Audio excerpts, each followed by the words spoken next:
para que outros possam viver. Vale a pena morrer para que outros possam viver.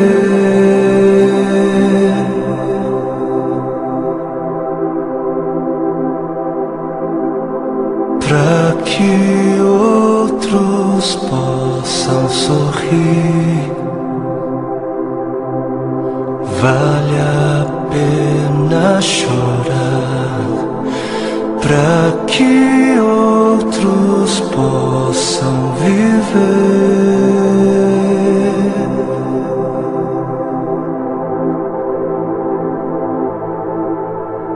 Portanto, visto que temos este ministério pela misericórdia que nos foi dada, não desanimamos.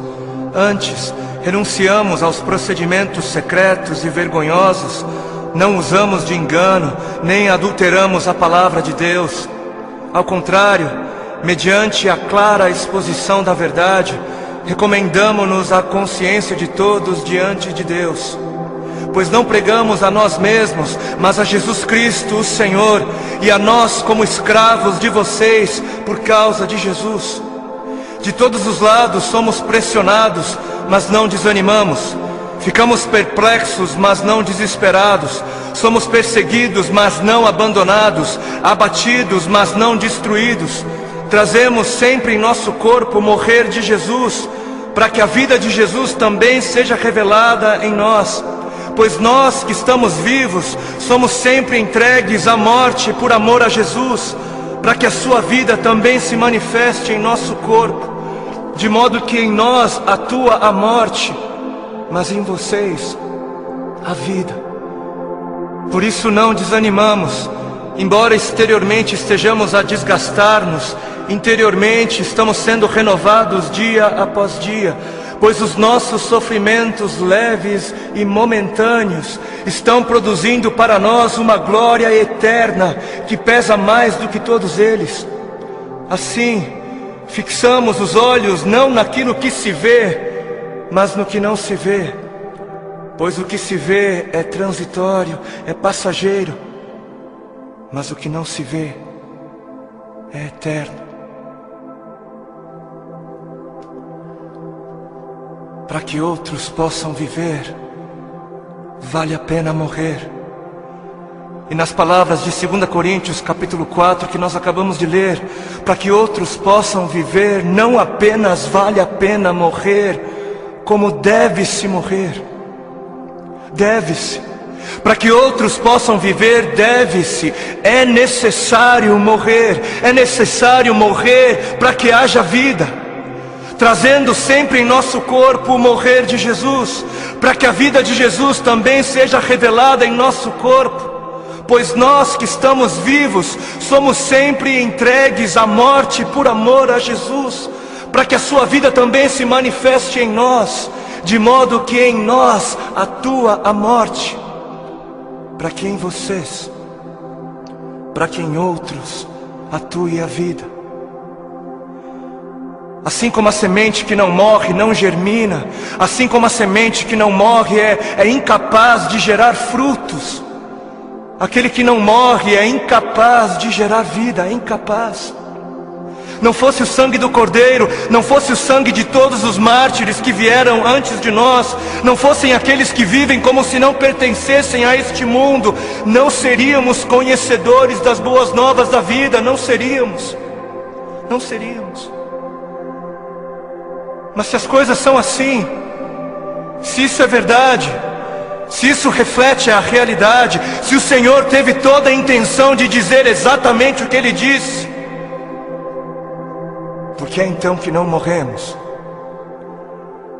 Por que é então que o mundo está cansado de ver uma igreja que deveria carregar a mensagem da morte, mas não carrega? Não carrega. E não carrega porque ela mesma recusa-se a morrer.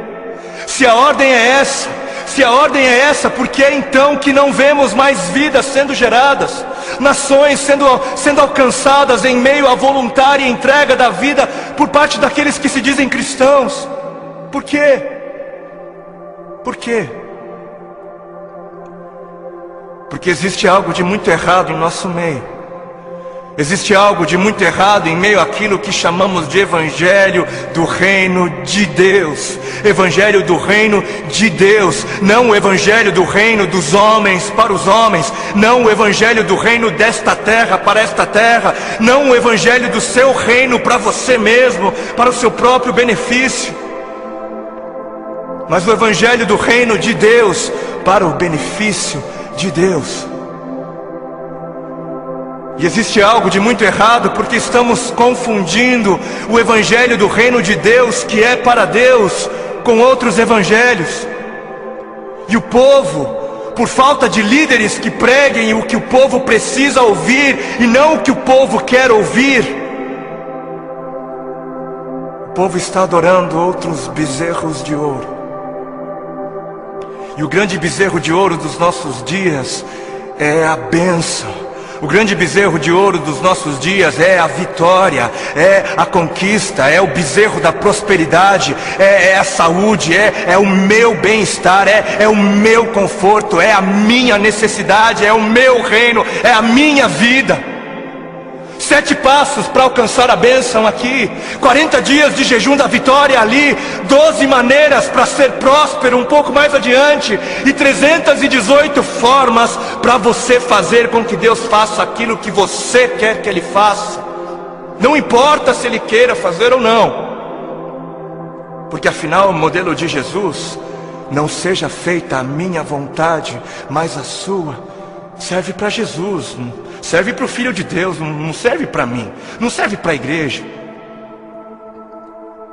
Quantos já foram a alguma campanha que dizia: campanha do negue-se a si mesmo, campanha dos 3 passos para morrer, ou a campanha das 7 maneiras de amar ao seu próximo como a si mesmo, campanha de 40 dias de jejum para que eu possa carregar a minha cruz? Não? Nunca foi? Por que não? Ora, porque não é isso que é importante. Não é isso. Porque o importante é eu ter o carro do ano. Porque o importante é eu ser abençoado. O importante é eu mostrar o quão abençoado sou. Preciso mostrar. Eu preciso mostrar. Porque afinal de contas, se ando de carro importado, é porque Deus me deu, né? Deus me deu. Porque é muito óbvio que Deus está muito mais preocupado com o meu ego.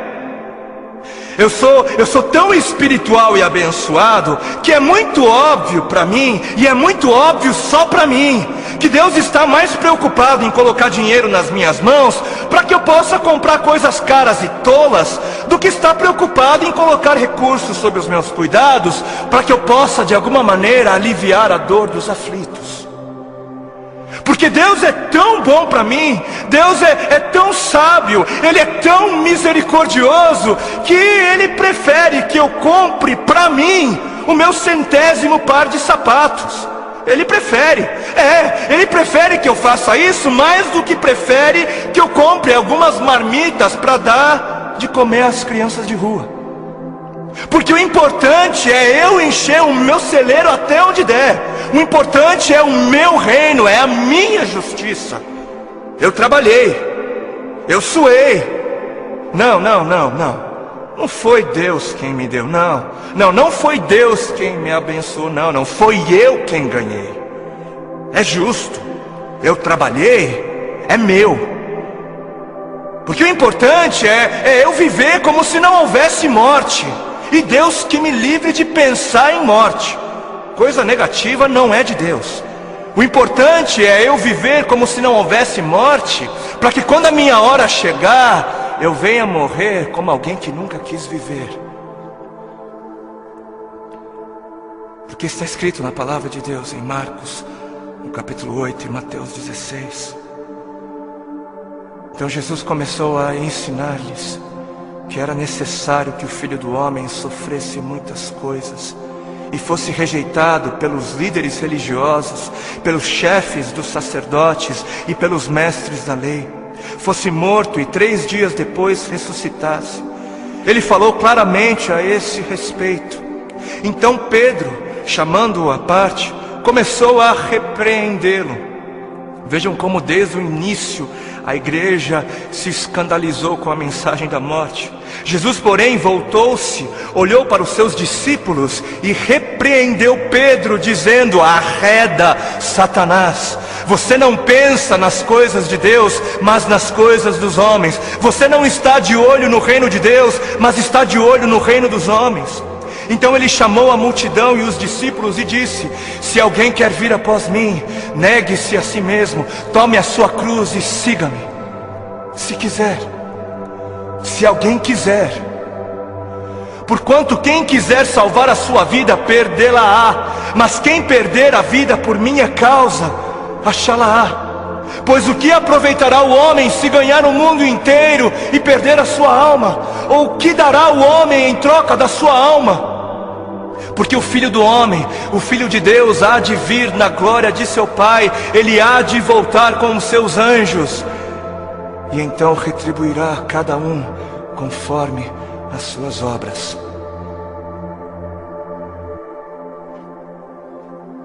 Quem fizer de tudo para garantir a sua vida neste mundo, não merecerá a vida no outro.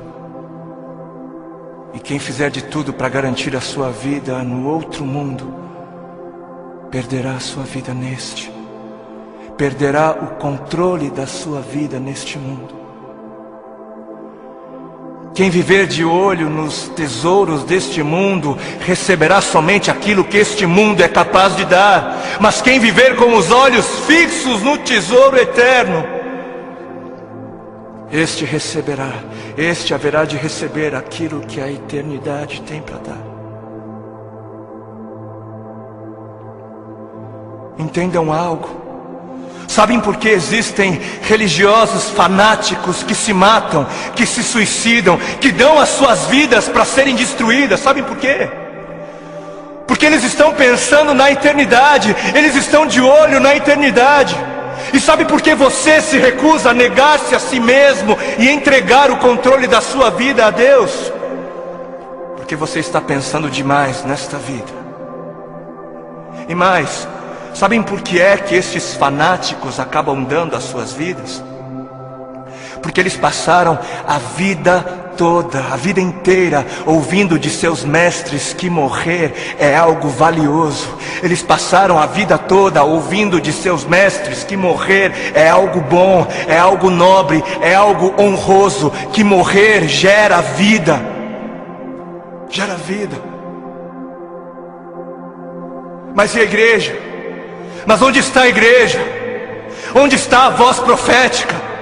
Onde estão os que pregam a verdade? Onde estão os que pregam morram? Onde estão os mestres de Deus a gritarem morram? Morram, para viver morram, por amor a Cristo morram, por amar a Deus acima de tudo morram. Onde estão? Por que os missionários moravianos se vendiam como escravos para poderem pregar aos escravos?